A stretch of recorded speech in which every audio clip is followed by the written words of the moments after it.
ఓం శాంతి. బాబా ఈరోజు మురళీలో స్మృతి యాత్ర ద్వారా మీ సంపాదన జమ అవుతూ ఉంటుంది. ఈ సంపాదనతోనే మీరు విశ్వానికి యజమానులుగా అవుతారు అని అన్నారు. ఇంకా బాబా చెప్పారు, సత్యమైన సాంగత్యం తీరాన్ని చేరుస్తుంది, చెడు సాంగత్యం నీటిలో ముంచేస్తుంది అని. మరి ప్రతి గడియ కూడా అంతిమ గడియగా భావిస్తూ ఎవరెడీగా అవ్వాలి అని అన్నారు బాబా. పురుషార్థం చేస్తూ ఎవరెడీగా అవుతూ ముందుకు వెళ్ళాలి అని అన్నారు. ఎందుకంటే ఏ సమయంలో ఏదైనా జరగవచ్చు, అకస్మాత్తుగా ఏదైనా జరగవచ్చు. అందుకే ఎవరెడీగా తయారవ్వండి పిల్లలు అని బాబా చెప్పారు. మరి ఇంకా వివరంగా బాబా యొక్క మహావాక్యాలను విందాము. ఆత్మాభిమాని స్థితిలో కూర్చొని బాబా చెప్పే మహావాక్యాలను విందాము. ఈరోజు 7వ తారీఖు మురళి యొక్క సారాంశం.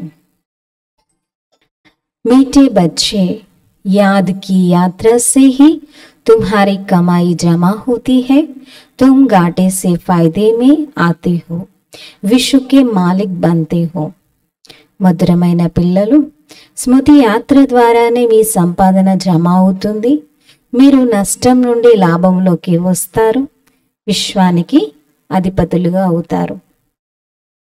ప్రశ్న, सत का संग तारे कुसंग बोरे, इसका अर्थ क्या है? సత్యమైన సాంగత్యం కలవారు తీరాన్ని చేరుతారు మరియు కుసాంగత్యం కలవారు మునిగిపోతారు. దీని అర్థం ఏమిటి? उत्तर, जब तुम बच्चों को सत का संग अर्थात बाप का संग मिलता है, तब तुम्हारी चढ़ती कला हो जाती है. जवाबु, పిల్లలైన మీకు ఎప్పుడైతే సత్యమైన సాంగత్యం అనగా తండ్రి సాంగత్యం లభించింది, మీరు పైకి ఎక్కే కలలోకి వెళ్తారు. రావణ్ కా సంగ్ కుసంగ్ హై. రావణ్ యొక్క సాంగత్యం కుసాంగత్యం, చెడు సాంగత్యం. उनके संग से तुम नीचे गिरते हो, अर्थात रावण तुम्हें डुबाता है, బాబా పార్ లే జాతా హే. అతడి సాంగత్యం ద్వారా మీరు క్రిందకు దిగుతూ వచ్చారు, అనగా రావణుడు మిమ్మల్ని ముంచేశాడు, తండ్రి తీరానికి చేరుస్తారు. బాబ్కి బి కమాల్ హే. ఒక క్షణంలో ఎటువంటి సాంగత్యమును ఇస్తారు అంటే దాని ద్వారా మీ గతి సద్గతి జరుగుతుంది. కావున వారిని ఇంద్రచాలికుడు అని అంటారు. బాబా క్షణంలో ఎటువంటి సాంగత్యం ఇస్తారు అంటే దాని ద్వారా మీ గతి సద్గతి జరుగుతుంది.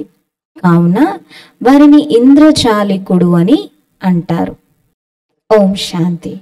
बच्चे याद में बैठे थे, इसको कहा जाता है याद की यात्रा. పిల్లలు జ్ఞాపకంలో కూర్చున్నారు, దీనినే స్మృతి యాత్ర అని అంటారు. బాప్ कहते हैं, योग अक्षर కామన్ మే నా లావు. యోగము అన్న పదమును ఉపయోగించకండి, తండ్రిని స్మృతి చెయ్యండి. వారు ఆత్మలకు తండ్రి, పరంపిత పరమాత్ముడు. ఆ పతిత పావనుడిని జ్ఞాపకం చెయ్యాలి. దేహపు సర్వ సంబంధాలను వదిలి ఒక్క తండ్రిని స్మృతి చెయ్యండి అని బాబా అంటారు. మీరు మరణిస్తే ప్రపంచమంతా కూడా మరణించినట్లే అని కూడా అంటారు కదా. దేహ సహితంగా దేహ సంబంధాలు మొదలవైతే ఏవైతే ఉన్నాయో కనిపిస్తున్నాయో వాటిని స్మృతి చేయకండి. మన చుట్టూ వాతావరణంలో ఏవైతే కనిపిస్తున్నాయో వాటిని మీరు జ్ఞాపకం చేయకండి, ఒక్క తండ్రిని స్మృతి చెయ్యండి. తద్వారా మీ పాపాలన్నీ కూడా అంతమైపోతాయి. మీరు జన్మ జన్మాంతరాలు పాపాత్ములుగా అయితూ వచ్చారు కదా. ఇది పాపాత్మల ప్రపంచం.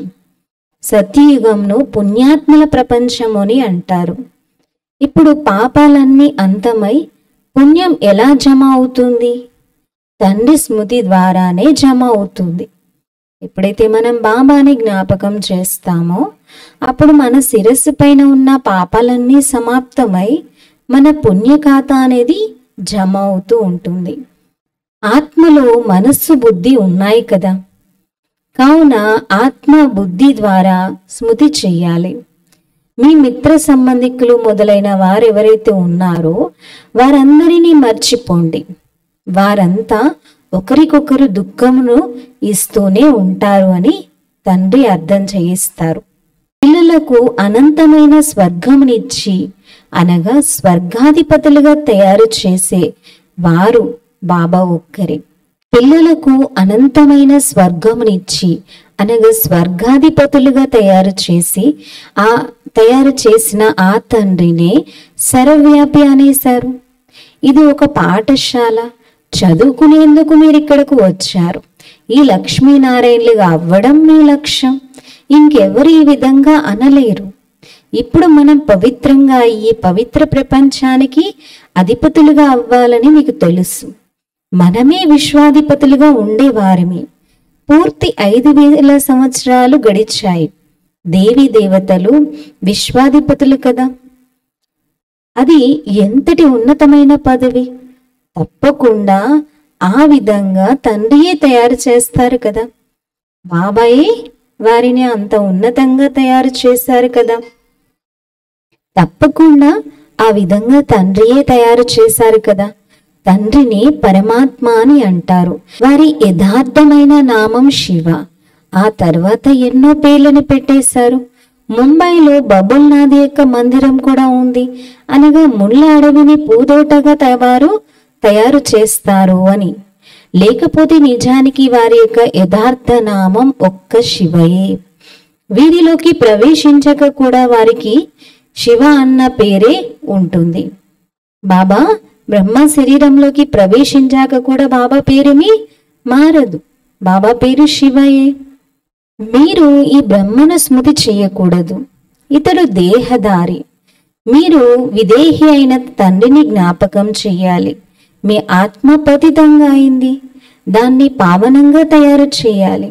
మహానాత్మ పాపాత్మ అని కూడా అంటారు కదా. మహాన్ పరమాత్మ అని అనరు కదా. స్వయాన్ని పరమాత్మ లేక ఈశ్వరుడు అని కూడా ఎవ్వరూ అనజాలరు. మహాత్మ పవిత్రమైన ఆత్మ అని అయితే అంటారు. సన్యాసులు సన్యసిస్తారు, కావుననే వారిని పవిత్రమైన ఆత్మలు అని అంటారు. వారందరూ కూడా పునర్జన్మలు తీసుకుంటారు అని బాబా అర్థం చేయించారు. దేహదారులు తప్పకుండా పునర్జన్మలను తీసుకోవాల్సి ఉంటుంది. వికారి ద్వారా జన్మ తీసుకొని మళ్ళీ ఎప్పుడైతే పెద్దవారిగా అయిపోతారో అప్పుడు సన్యసిస్తారు. కానీ దేవతలుగా అలా అయితే చేయరు. అలా అయితే ఏమీ అవ్వరు కదా. వారు సదా పవిత్రంగా ఉంటారు. ఎవరు పవిత్రంగా ఉంటారు అంటున్నారు బాబా? దేవతలని. దేవతలైతే వారి జన్మ పవిత్రంగా ఉంటుంది, వారు ఉండడము పవిత్రంగా ఉంటారు. ఇప్పుడు తండ్రి మిమ్మల్ని అసురుల నుండి దేవతలుగా తయారు చేస్తున్నారు. దైవీ గుణాలు కలిగినటువంటి వారిగా తయారు చేస్తున్నారు. దైవీ గుణాలని ధారణ చేయడం ద్వారా దైవీ సాంప్రదాయం కలవారిగా తయారవుతాం. దైవీ సాంప్రదాయం కలవారు సత్యుగంలో ఉంటారు. అసురి సాంప్రదాయం కలవారు కలియుగంలో ఉంటారు. ఇప్పుడు ఇది సంగమయుగం. ఇప్పుడు మీకు తండ్రి లభించారు. ఇప్పుడు మిమ్మల్ని నేను బాబా మళ్ళీ తప్పకుండా మనల్ని దైవీ సాంప్రదాయం కలవారిగా తయారు చేయాలి.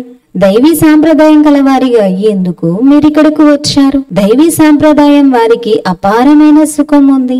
ఈ ప్రపంచాన్ని హింసాయుతమైనది అని కూడా అంటారు. దేవతలైతే అహింసకులు. హింస అనేది ఏమీ ఉండనే ఉండదు. మధురాతి మధురమైన ఆత్మిక పిల్లలు తండ్రిని జ్ఞాపకం చెయ్యండి అని బాబా అంటారు. మీ గురువు ఎవరైతే ఉన్నారో వారందరూ కూడా దేహదారులే. ఇప్పుడు ఆత్మలైన మీరు ఆ పరమాత్మ అయిన తండ్రిని స్మృతి చెయ్యాలి. స్వయాన్ని ఆత్మగా భావిస్తూ బాబాని జ్ఞాపకం చేస్తూ ఉండాలి. ఎప్పుడైతే మీరు పుణ్యాత్ములుగా అవుతారో అప్పుడే మీకు ఈ సుఖం లభిస్తుంది. 84 జన్మల తర్వాత మీరు మళ్ళీ పాపాత్మలుగా అయిపోతారు. ఇప్పుడు మీరు పుణ్యాన్ని జమ చేసుకుంటున్నారు. యోగ బలం ద్వారా పాపాలన్నీ అంతం చేసుకుంటారు. ఈ స్మృతి యాత్ర ద్వారానే మీరు విశ్వాధిపతులుగా అవుతారు. మీరు ఒకప్పుడు విశ్వాధిపతులుగానే ఉండేవారు కదా, మళ్ళీ ఏమయ్యారు? ఇది కూడా తండ్రియే తెలియజేస్తారు. మీరు 84 జన్మలను తీసుకున్నారు. సూర్యవంశం చంద్రవంశులుగా అయ్యారు. భక్తి ఫలాన్ని భగవంతుడు ఇస్తారు అని కూడా అంటారు కదా. భగవంతుడు అని దేహదారులు ఎవ్వరినీ అనరు. తాను నిరాకారుడైనటువంటి శివుడు. వారిని శివరాత్రి అని కూడా జరుపుకుంటారు. అంటే వారు తప్పకుండా వస్తారనే కదా శివరాత్రి రూపంలో జరుపుకునేది. నేను మీలాగా జన్మ తీసుకోను. నేను శరీరాన్ని అద్దెకు తీసుకోవాల్సి ఉంటుంది. నాకు శరీరం ఉన్నట్లయితే పేరు కూడా ఉంటుంది కదా. ఈ బ్రహ్మ అన్న పేరైతే ఇతడిది, కానీ బాబా అయితే శరీరంలో ధారణ చేయరు. ఇతడు సన్యసించాడు, కావున ఇతడికి బ్రహ్మ అన్న పేరును పెట్టారు. మీరు బ్రహ్మ కుమారి కుమారులు. లేకపోతే మరి బ్రహ్మ ఎక్కడి నుండి వచ్చారు? బ్రహ్మ శివుడి కుమారుడు. శివబాబా తన కొడుకైన బ్రహ్మలో ప్రవేశించి మీకు జ్ఞానంను ఇస్తారు. బ్రహ్మ విష్ణు శంకరులు కూడా వీరి పిల్లలే. ఎవరి పిల్లలు? శివబాబా పిల్లలే. నిరాకారుడైన తండ్రి పిల్లలందరూ నిరాకారులే. ఆత్మలు ఇక్కడికి వచ్చి శరీరాన్ని ధారణ చేసి పాత్రను అభినయిస్తాయి. నేను పతితులను పావనంగా తయారు చేసేందుకే వస్తాను అని తండ్రి అంటారు. నేను ఈ శరీరాన్ని అద్దెకు తీసుకున్నాను. శివ భగవాన్ వాచ ఉంది. శ్రీకృష్ణుని భగవంతుడు అని అనలేరు. భగవంతుడైతే ఒక్కరే. శ్రీకృష్ణు యొక్క మహిమయే వేరు. మొట్టమొదటి దేవతలు రాధాకృష్ణులు. వారి స్వయంవరం తర్వాత వల్లి లక్ష్మీనారాయణులుగా అవుతారు. కానీ ఇది ఎవరికి తెలియదు. రాధాకృష్ణుల గురించి కూడా ఎవరికి తెలియదు. వారు స్వయంవరం తర్వాత మళ్ళీ లక్ష్మీనారాయణులుగా అవుతారు. కానీ ఇది ఎవరికి తెలియదు. రాధాకృష్ణులు లక్ష్మీనారాయణులుగా అవుతారు. వారు ఇరువురు వేరు వేరు మహారాజుల పిల్లలు. అక్కడ పవిత్రత అపవిత్రత అన్న మాటయే ఉండదు. ఎందుకంటే పంచవికారాల రూపి రావణుడు అక్కడ ఉండరు. దాని పేరే రామరాజ్యం. నన్ను జ్ఞాపకం చేసినట్లయితే మీ పాపాలన్నీ అంతమవుతాయి అని ఇప్పుడు బాబా ఆత్మలకు తెలియచేస్తూ ఉన్నారు. మీరు సతో ప్రధానంగా ఉండేవారు, ఇప్పుడు తమో ప్రధానంగా అయ్యారు. నష్టం వాటిల్లింది, మళ్ళీ జమ చేసుకోవాలి. భగవంతుణ్ణి వ్యాపారి అని కూడా అంటారు కదా. ఏ ఒక్కరో వారితో వ్యాపారం చేస్తారు. అలాగే వారిని ఇంద్రజాలికుడు అని కూడా అంటారు. వారు అద్భుతం చేస్తారు. మొత్తం ప్రపంచం అంతటికి సద్గతిని కలిగిస్తారు. అందరికీ ముక్తి జీవన్ముక్తిని ఇస్తారు. ఇది ఇంద్రజాలం వంటి ఆట కదా. మనుషులకు ఇవ్వలేరు. మీరు 84 జన్మలని తీసుకున్నారు. మీరు 63 జన్మల నుండి భక్తి చేస్తూ వచ్చారు. ఈ భక్తి ద్వారా ఎవరైనా సద్గతిని పొందారా? సద్గతిని ఇచ్చేటువంటి వారు ఎవరైనా ఉన్నారా? సద్గతిని ఇచ్చేటువంటి వారు, సద్గతిని చూపించే వారు ఎవరైనా ఉన్నారా? ఎవ్వరూ ఉండలేరు.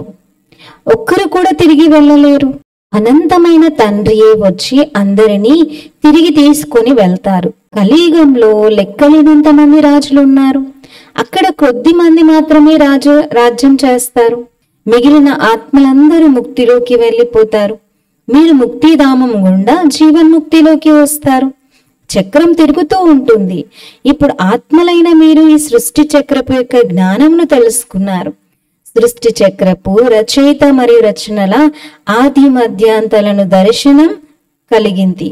మీరే ఈ జ్ఞానం ద్వారా నరుం నుండి నారాయణగా అవుతారు. దేవతల రాజధాని స్థాపన జరిగిపోయాక జ్ఞానం ద్వారా మళ్ళీ జ్ఞానం యొక్క అవసరము ఉండదు. భక్తులకు భగవంతుడు అర్థకల్పం సుఖం యొక్క ఫలాన్ని ఇచ్చారు. మళ్ళీ రావణ రాజ్యంలో దుఃఖం ప్రారంభమవుతుంది. మెల్లమెల్లగా మెట్లు దిగుతూ వచ్చారు. మీరు సత్యయుగంలో ఉన్న ఒక్కరోజు గడిచినాక మెట్లు ఇంకా దిగవలసి ఉంటుంది. సత్యయుగంలో ఒక రోజు 111 స్టార్ట్ అయింది. ఆ తర్వాత నెమ్మదిగా దిగడం మొదలవుతుంది అని అంటున్నారు బాబా. మెల్లమెల్లగా దిగుతూ వస్తారు. మీరు 16 కళ్ళ సంపూర్ణంగా అవుతారు. మళ్ళీ మెట్లు దిగుతూనే ఉంటారు. క్షణము క్షణం ఒక్కొక్క క్షణం టిక్ టిక్ అంటూనే ఉంటుంది. అంటే దిగుతూనే ఉంటారు. ఒక్కొక్క క్షణం క్రిందకు దిగుతూనే ఉంటాం. అలా గతిస్తూ గతిస్తూ ఈ స్థాయికి వచ్చి చేరుకుంటాం. అక్కడ కూడా గడియలు ఇలాగే గతిస్తూ ఉంటాయి. మళ్ళీ మనము ఒకసారిగా మెట్ల పైకి ఎక్కేస్తాం. దిగడమేమో నెమ్మది నెమ్మదిగా దిగుతాం, ఎక్కడమేమో ఒకేసారి పైకి ఎక్కుతాము. మళ్ళీ తప్పకుండా మెల్లమెల్లగా మెట్లు క్రిందకు దిగవలసి ఉంటుంది. బాబా అంటున్నారు, నేను సర్వులకు సద్గతినిచ్చేటువంటి వాడను. మనుషులు ఎవరికి సద్గతిని ఇవ్వలేరు. ఎందుకంటే వారు వికారాల ద్వారా జన్మ తీసుకున్నారు, పతితులుగా ఉంటారు. నిజానికి శ్రీకృష్ణుడే నిజమైన మహాత్మా అని అనవచ్చు. ఈ మహాత్ములు ఎవరైతే ఉన్నారో వికారాల ద్వారానే జన్మ తీసుకుంటారు. ఎప్పుడైతే ఏదైతే మనం ప్రపంచంలో అందరినీ మహాత్ములుగా పిలుస్తున్నామో వారు వికారాల ద్వారానే జన్మ తీసుకున్నారు. తద్వారా మళ్ళీ సన్యసిస్తారు. దానిని నిర్వికారి ప్రపంచమని అంటారు, దీనిని వికారి ప్రపంచమని అంటారు. ఇక్కడ పవిత్రమైన వారు ఎవ్వరూ లేనే లేరు. నడవడిక అంతా కూడా అశుద్ధంగా ఉంది. దేవతల నడవడిక చాలా బాగుంటుంది. అందరూ వారిని నమస్కరిస్తారు. వారి యొక్క నడవడిక చాలా బాగుంటుంది. కావుననే అపవిత్రమైన మనుషులు పవిత్రమైన దేవతల ముందుకు వెళ్ళి తల వంచి నమస్కరిస్తూ ఉంటారు. ఇక్కడైతే గొడవలు, పోట్లాటలు ఏమేమో జరుగుతూ ఉంటాయి. ఎంతో హంగామా జరుగుతూ ఉంటుంది. ఇక్కడిక్కడ ఉండే స్థానము కూడా లేదు. ఇంకా మనం ఇక్కడ ఉండేటువంటి స్థానము లేనే లేదు. మనుషులు తక్కువగా ఉండాలి అని కోరుకుంటారు, కానీ అది బాబా పని, అంటే తండ్రి పని. సత్యయుగంలో చాలా తక్కువ మంది మనుషులే ఉంటారు. ఇంకా శరీరాలన్నీ కూడా తగలబడిపోతాయి. ఇక మిగిలిన ఆత్మలు తమ మధురమైన ఇంటికి వెళ్ళిపోతాయి. శిక్షలైతే నెమ్మది వారీగా తప్పకుండా అనుభవిస్తారు. ఎవరైతే పూర్తిగా పురుషార్థం చేసి విజయమాలలో మనులుగా అవుతారో వారు శిక్షల నుండి విముక్తులుగా అయిపోతారు. మాల ఒక్కరిదే ఉండదు. ఎవరైతే వారిని ఆ విధంగా తయారు చేస్తారో వారు పుష్పం అంటే ఎవరు? శివ్ బాబా. ఆ తర్వాత మెరుగు. ఇది ప్రవృత్తి మార్గం కదా, కావున ఇది జంట మాల, సింగిల్ మాల కాదు. సన్యాసుల మాల కూడా ఉండదు. వారు నివృత్తి మార్గానికి చెందినవారు. వారు ప్రవృత్తి మార్గం వారికి జ్ఞానము ఇవ్వజాలరు. పవిత్రమంగా అయ్యేందుకు వారిది హద్దులోని సన్యాసం. వారు హఠయోగిలు. ఇది రాజయోగం. రాజ్యంను పొందేందుకు తండ్రి మీకు రాజయోగాన్ని నేర్పిస్తారు. తండ్రి ప్రతి 5000 సంవత్సరాల తర్వాత వస్తారు. మీరు సుఖంలో అర్ధకల్పం రాజ్యం చేస్తారు. మళ్ళీ రావణ రాజ్యంలో మెల్లమెల్లగా మీరు దుఃఖితులుగా అయిపోతారు. దీనిని సుఖ దుఃఖాల ఆట అని అంటారు. పాండవులైన మీకు ఇప్పుడు విజయాన్ని పొందుతూ ఉన్నారు. ఇప్పుడు మీరు పండాలు ఇంటికి వెళ్ళే యాత్ర చేస్తారు. ఆ యాత్రలైతే జన్మ జన్మాంతరాల మనుషులు చేస్తూనే వచ్చారు. ఇప్పుడు మీ యాత్ర ఇంటికి వెళ్ళేందుకోసం, ఇంటికి వెళ్ళే యాత్ర. తండ్రి వచ్చి అందరికీ ముక్తి, జీవన్ముక్తి యొక్క మార్గంను చూపిస్తారు. మీరు మళ్ళీ జీవన్ముక్తిలోకి వస్తారు. మిగిలిన వారంతా ముక్తిలోకి వెళ్ళిపోతారు. ఆహాకారాల తర్వాత మళ్ళీ జయ జయకారాలు వినిపిస్తాయి. ఇప్పుడు ఇది కలియుగం యొక్క అంతం. ఆపదలైతే ఎన్నో రానున్నాయి. మళ్ళీ ఆ సమయంలో మీరు స్మృతి యాత్రలో ఉండలేరు, ఎందుకంటే ఎన్నో గొడవలు జరుగుతాయి. కావున ఇప్పుడు స్మృతి యాత్రను పెంచుతూ ఉండండి. తద్వారా పాపాలన్నీ కూడా భస్మమవుతాయి. మళ్ళీ జమా కూడా చేసుకోవాలి. పాపాలన్నీ అంతమవుతున్నాయంటే జమా ఖాతా కూడా పెరుగుతూ ఉంటుంది కదా. బాబా అర్థం చేయిస్తున్నారు, పిల్లలు సతో ప్రధానంగా అయితే అవ్వండి. నేను ప్రతి కల్పం పురుషోత్తమ సంగమేగంలోనే వస్తాను. ఇది చాలా చిన్నని బ్రాహ్మణుల యుగం. బ్రాహ్మణులకు గుర్తుగా పిలకను చూపిస్తారు. బ్రాహ్మణులు మరియు దేవతలు, క్షేత్రియులు, వైశ్యులు, శూద్రులు, ఇలా చక్రం తిరుగుతూ ఉంటుంది కదా. బ్రాహ్మణ కులం చాలా చిన్నదిగా ఉంటుంది. ఈ చిన్న యుగంలో తండ్రి వచ్చి మిమ్మల్ని చదివిస్తారు. మీరు పిల్లలుగా అవుతారు, మీరు విద్యార్థులు కూడా, అలాగే అనుచరులు కూడా. మీరు ఒక్కరి అనుచరులే. సృష్టి ఆది మధ్యాంతలపు జ్ఞానమునిచ్చి శిక్షకులుగా మరియు తమతో పాటు ఉండజాలరు. ఈ విషయాలను ఇప్పుడు మీరు అర్థం చేసుకుంటారు. సత్యయుగంలో కూడా మొట్టమొదట చాలా చిన్న వృక్షం ఉంటుంది. మిగిలిన వారంతా శాంతిధామంలోకి వెళ్ళిపోతారు. తండ్రిని సర్వుల సద్గతి దాత అని అంటారు. హే పతిత పావన తండ్రి రా అని అంటారు. తండ్రిని పిలుస్తారు. మళ్ళీ ఇంకొక వైపు పరమాత్మ కుక్క, పిల్లి, రాయి, రప్పల్లో ఉన్నారు అని అనేస్తారు. అలాగని అనంతమైన తండ్రిని అపకారం చేసేస్తారు. విశ్వాధిపతులుగా తయారు చేసే తండ్రిని ఎంత అవమానపరిచారు. దీనినే రావణి యొక్క సాంగత్య దోషము అని అంటారు. రావణి యొక్క సాంగత్య దోషంలోకి వచ్చి భగవంతుణ్ణి మనం అంతటా ఉన్నారు, అన్నిట్లలో ఉన్నారు, సర్వవ్యాపి అని అనేసాము. సత్యపు సాంగత్యం తీరాన్ని చేస్తే చెడు సాంగత్యం ఏం చేస్తుంది? నీటిలో ముంచేస్తుంది. రావణ రాజ్యం ప్రారంభమైనప్పుడు ఇంకా మీరు క్రిందకి దిగుతూనే ఉంటారు. దిగడం మొదలవుతుంది. తండ్రి వచ్చి మిమ్మల్ని పైకి ఎక్కించే కళలోకి తీసుకొని వెళ్తారు. తండ్రి వచ్చి మనుషులను దేవతలుగా తయారు చేస్తారు. తద్వారా సర్వుల లాభాన్ని పొందుతారు. ఇప్పుడు అందరూ ఇక్కడే ఉన్నారు. మిగిలిన వారు ఎవరైతే ఉన్నారో వారు వస్తూ ఉంటారు కదా. ఎప్పటి వరకైతే నిరాకారి లోకం నుండి ఆత్మలందరూ వచ్చేయారో అప్పటి వరకు మీరు పరీక్షల్ని కూడా నెంబర్ వారీగా పాస్ అవుతూనే ఉంటారు. పరంధామం అంతా ఖాళీ అయిపోయి అందరి క్రిందికి వచ్చేంత వరకు, మళ్ళీ మనం తిరిగి వెళ్ళేంత వరకు ఈ పరీక్షలలో పాస్ అవుతూనే ఉండాలి. దీనిని ఆత్మిక కాలేజ్ అని కూడా అంటారు. ఆత్మిక తండ్రి ఆత్మిక పిల్లలకు చదివించేందుకు వస్తారు. రావణ రాజ్యం రావడంతో మళ్ళీ శరీరాన్ని వదిలి అందరము అపవిత్రమైన రాజులుగా అయ్యారు మరియు పవిత్రమైన దేవతల ముందుకు వెళ్ళి తల వంచడం మొదలు పెట్టారు. ఆత్మయే పతితంగా లేక పావనంగా అవుతుంది. ఆత్మ పతితంగా అయితే శరీరం కూడా పతితమైనది లభిస్తుంది. స్వచ్ఛమైన బంగారంలో మలినం కలిస్తే అది కూడా మలినమైనటువంటి నగలు తయారవుతాయి కదా. కల్తీ బంగారం కల్తీగా అయిందనుకోండి బంగారం, ఇప్పుడు ఆర్నమెంట్స్ కూడా ఆ విధంగానే తయారవుతాయి. ఇప్పుడు ఆత్మ నుండి మలినాలు ఎలా తొలగించుకోవాలి అనేది బాబా మనకు అర్థం చేయిస్తున్నారు. ఆత్మలో ఉన్న మలినం దూరం అవ్వాలి అంటే యోగ అగ్ని కావాలి. దాని ద్వారా మీ వికర్మలన్నీ కూడా వినాశనం అవుతాయి. ఆత్మలో వెండి, రాగి, లోహం మొదలైనవన్నీ కలుస్తాయి. బాబా ఈరోజు బంగారంలో వర్ణన చేస్తున్నారు. బంగారం, వెండి, లోహం ఏవైతే ఉంటాయో బాబా ఆత్మలో కూడా వెండి, బంగారం, లోహం అన్ని కలుస్తాయి అని అంటున్నారు. ఇవి అన్ని మలినాలు. స్వచ్ఛమైనటువంటి బంగారం ఆత్మ. ఆత్మ స్వచ్ఛమైన బంగారం ఇప్పుడు అసత్యంగా అయిపోయింది. ఆ మలినాలు ఎలా బయటకు వస్తాయి? ఇది యోగాగ్ని. జ్ఞాన చితి పైన కూర్చున్నారు మీరు. ఇంతకు ముందు కామచితి పైన కూర్చుని ఉండేవారు. తండ్రి వచ్చి జ్ఞానచితి పైన కూర్చోబెట్టారు. జ్ఞానసాగరుడైన తండ్రి తప్పకుండా జ్ఞానచితి పైన కూర్చోబెట్టి మనల్ని తెల్లగా తయారు చేస్తున్నారు.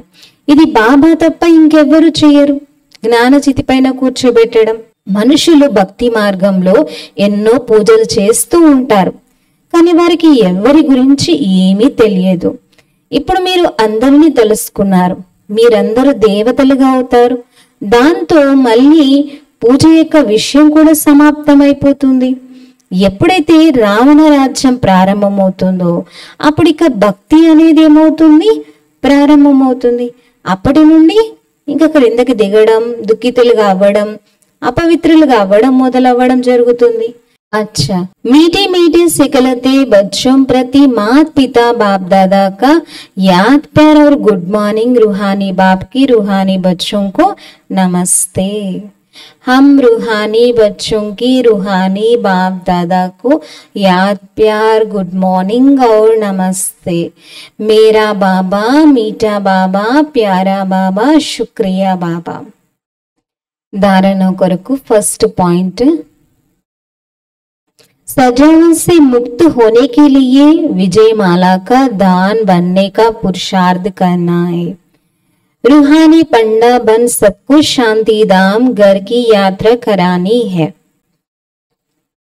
శిక్షల నుండి ముక్తులుగా అయ్యేందుకు విజయమాలలోని మనులుగా అయ్యేందుకు పురుషార్థం చెయ్యాలి. ఆత్మిక పండాలుగా అయి అందరి చేత శాంతిధామమైన ఇంటి యొక్క యాత్రను చేయించాలి. మనం శాంతిధామం మన ఇల్లు, మన ఇంటి యొక్క యాత్రను అందరికీ చేయించాలి. सेकेंड पॉइंट, याद की यात्रा को बढ़ाते बढ़ाते सब पापों से मुक्त हो जाना है। योग अग्नि से आत्मा को स्वच्छ सोना बनाना है, सतो प्रधान बनना है. స్మృతి యాత్రను పెంచుతూ అన్ని పాపాల నుండి ముక్తులైపోయి యోగ అగ్ని ద్వారా ఆత్మను స్వచ్ఛమైన బంగారంగా తయారు చేసుకోవాలి, సతో ప్రధానంగా తయారవ్వాలి. బాబా ఫస్ట్ పాయింట్లోనేమో ఆత్మిక పండాలుగా అయ్యి ఏమంటున్నారు బాబా, శాంతిధామం యొక్క యాత్ర చేయించండి, విజయమాలలో మనులుగా అయ్యేందుకు పురుషార్థం కూడా చేయాలి. సెకండ్ పాయింట్లో స్మృతి యాత్రని పెంచుతూ పాపాల నుండి ముక్తులైపోవాలి, యోగ అగ్ని ద్వారా ఆత్మను స్వచ్ఛమైన బంగారంగా తయారు చేసుకోవాలి, సతో ప్రధానంగా అవ్వాలి. वरदानम, हर घड़ी को अंतिम घड़ी समझ सदा एवर रेडी रहने वाली तीव्र पुरुषार्थी भव. ప్రతి గడియను అంతిమ గడియగా భావించి సదా ఎవర్ రెడీగా ఉండేటువంటి వారే తీవ్ర పురుషార్థి భవ. సదా ఎవర్ రెడీగా ఉండే వారే తీవ్ర పురుషార్థి భవ. వివరణ, अपनी अंतिम घड़ी का कोई भरोसा नहीं है, इसलिए हर घड़ी को अंतिम घड़ी समझते हुए एवर रेडी रहो. మన ప్రతి అంతిమ గడియ ఎప్పుడు వస్తుందో దానిపైన ఎటువంటి నమ్మకము లేదు. అంతిమ గడియ అనేది ఎప్పుడు వస్తుందో దానిపైన నమ్మకము లేదు. కావున గడియను అంతిమ గడియగా, ప్రతి గడియను అంతిమ గడియగా భావిస్తూ ఎవర్ రెడీగా ఉండండి. ఎవర్ రెడీ అద్దా తీవ్ర పురుషార్థి. ఎవర్ రెడీ అనగా తీవ్ర పురుషార్థి. ऐसे नहीं सोचो कि अभी तो विनाश होने में कुछ टाइम लगेगा फिर तैयार हो जाएंगे. ఇలా ఎప్పుడు ఆలోచించకండి, ఇంకా వినాశనం అయ్యేందుకోసం కొంత సమయం అయితే ఉంది కదా, ఇంకా తయారైపోవచ్చు అని ఇలాంటి ఆలోచన చేయకండి. నహి, హర్ గడి అంతిమ గడి. ప్రతి గడియ కూడా అంతిమ గడియ. इसलिए सदा निर्मोही निर्विकल्प निस्वार्थ, सदा निर्मोही निर्विकल्प निर्व्यर्थ व्यर्थ नहीं है तब कहेंगे एवर रेडी. కావున సదా నిర్మోహిగా, నిర్సంకల్పిగా, నిస్వార్థంగా ఉండండి. ఎలా ఉండాలి? సదా, కావున సదా నిర్మోహిగా, నిర్వికల్పంగా, నిస్వార్థంగా ఉండాలి, కానీ వ్యర్థంగా కాదు. అప్పుడే అంటారు ఎవర్ రెడీ ఆత్మలు అని పిలవడం జరుగుతుంది.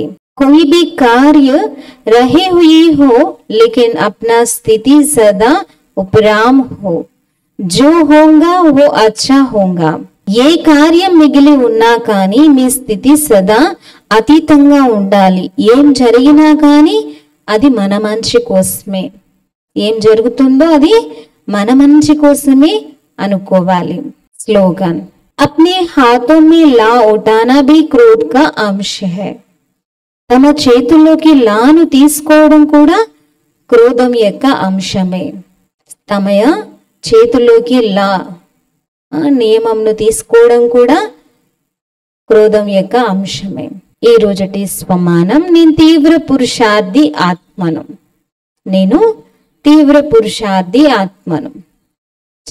ఓం శాంతి.